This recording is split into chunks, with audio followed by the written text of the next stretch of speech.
ચાલો મિત્રો, આપણે HNG 2024 નો તો જોયો દાખલો. હવે HNG 2023 માં ક્વેશ્ચન નંબર 4. એની અંદર મિત્રો 24 માં તમને નફો અને વેચાણ આપેલો, પ્રોફિટ અને સેલ્સ. જ્યારે 2023 માં કોસ્ટ, પડતર અને સેલ્સ વેચાણ આપેલું. તો તમારે નફો પહેલા શોધવો પડશે. તો 2 વર્ષનો ડેટા આપેલા છે, સેલ્સ અને કોસ્ટ આપેલી છે, 2021 વર્તમાન અને 2020 ભૂતકાળ. હવે આપણે આનો તફાવત કાઢીશું, એટલે ત્યાંથી તમને પ્રોફિટ મળી જશે અથવા નુકસાન મળશે. એનો તફાવત કાઢીશું બંનેનો.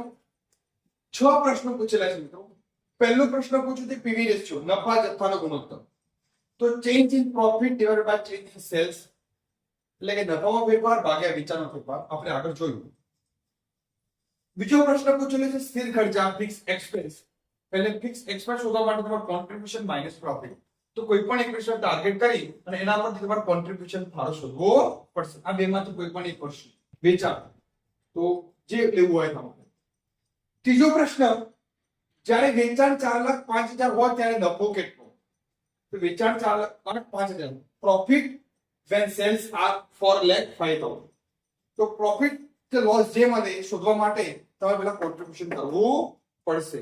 સેલ્સ આ લેવું પડશે 4,05,000 અને જ ગુણોત્તર નફા જથ્થાનો ગુણોત્તર.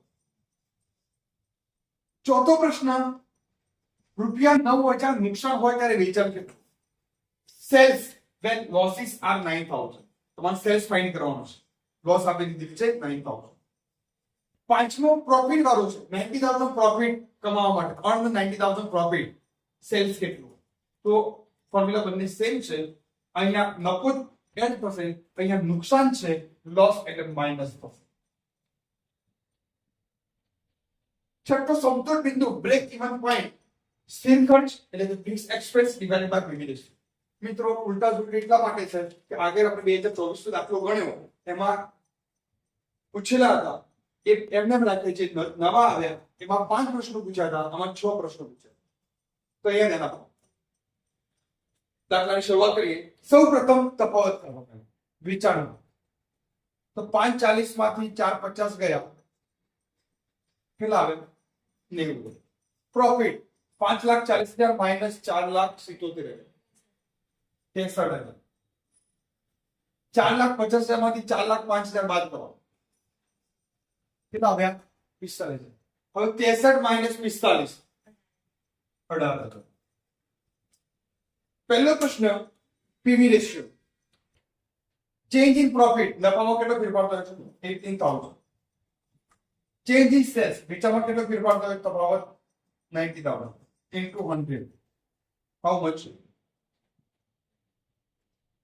કેટલા આવે છે? 20%. પહેલો પ્રશ્ન ક્લિયર. બીજો પ્રશ્ન ફિક્સ એક્સપેન્સ શોધવા માટે, સ્થિર ખર્ચ શોધવા માટે. સૌથી પહેલા બેમાંથી કોઈ પણ એકને ટાર્ગેટ લઈ લો. તો ચલો 4,50,000 2020 નું વેચાણ છે 4,50,000. પીવી રેશિયો 20%, એના 20% કરો. કેટલા થાય મિત્રો? 90,000. 90,000. એ 90,000 માંથી એ જ વર્ષનો નફો 45,000 બાદ કરો. કેટલા આવ્યા? 45,000 તમારો ફિક્સ એક્સપેન્સ મળી ગયો, સ્થિર ખર્ચ મળી ગયો. પહેલો પ્રશ્ન, બીજો પ્રશ્ન થઈ ગયો. ત્રીજો પ્રશ્ન, એમાં વેચાણ આપેલું છે 4,05,000, 4,05,000 વેચાણ છે, સેલ્સ. પ્રોફિટ શોધવાનો છે. પ્રોફિટ શોધવા માટે તમારે ફાળો શોધવો પડશે, કારણ કે સ્થિર ખર્ચ તો તમે શોધી કાઢ્યા 45,000. તો સેલ્સ 4,05,000 એના ગુણ્યા પીવી રેશિયો 20% કરો. કેટલા આવે? 81,000. એ 81,000 રૂપિયા. સ્થિર ખર્ચ તમે શોધો છે 45,000 માઈનસ કરો તો પ્રોફિટ 36,000 થશે when sales are 4,05,000.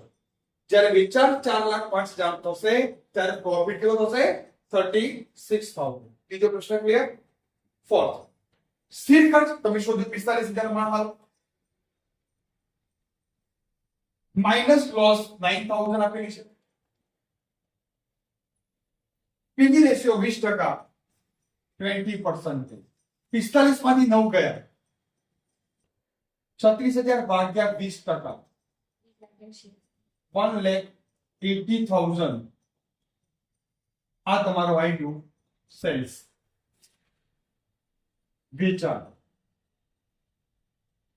આ નુકસાન. હવે એવો જ દાખલો પાંચમો પ્રશ્ન છે પણ એમાં પ્રોફિટ માંગે છે. ફિક્સ એક્સપેન્સ 45,000 જે તમે શોધ્યો સ્થિર ખર્ચ. પ્રોફિટ 90,000 પ્લસ કરો ભાગ્યા 20%. ટોટલ થશે 1,35,000 ડિવાઇડેડ બાય 20%. ટકાનું ચિહ્ન દબાવવાનું, નહીં તો ગુણ્યા 100 કરો. 6,75,000 સેલ્સ, વેચાણ. જો તમારે 90,000 નફો કમાવવો હોય તો 6,75,000 નું વેચાણ કરવું પડે. Cells 6,75,000. Now last question number 6, break even point. સ્થિર ખર્ચ 45,000. PV ratio 20%. કેટલા આવશે? 2,25,000. બધામાં જુઓ મિત્રો, સ્થિર ખર્ચ બહુ ઇમ્પોર્ટન્ટ છે. સ્થિર ખર્ચ શોધતી વખતે તમે ધ્યાન રાખજો, કોઈ પણ એક વર્ષનું વેચાણ લેશો. તમે અહીંયા મેં 2020 નું વેચાણ લીધું છે 4,50,000. તમારે 2021 નું વેચાણ લેવું હોય તો પણ તમારે ફિક્સ એક્સપેન્સ 45,000 આવશે. તમારે કઈ શું કરવાનું? 5,40,000 છે, 5,40,000 ના 20% કરો. 1,08,000 આવ્યા, એના તમે 63,000 માઇનસ કરો. એનું નફો માઇનસ કરવાનો. અહીંયા તમે 4,50,000 સેલ્સ લીધું હતું તો એનો પ્રોફિટ તમે માઇનસ કર્યો. જો તમે 5,40,000 અહીંયા કરો તો એમાં 1,08,000 આવશે. એ વખતે 1,08,000 માંથી 63,000 એનો નફો માઇનસ કરશો તો 45,000. ફિક્સ એક્સપેન્સ કોઈ પણ વર્ષથી ગણશો 45,000 જ આવશે. આમાં ખ્યાલ આવી ગયો?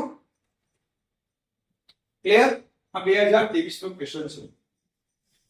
HNGU માં પૂછાયેલો, HNGU યુનિવર્સિટીમાં 2023 માં પૂછાયેલો.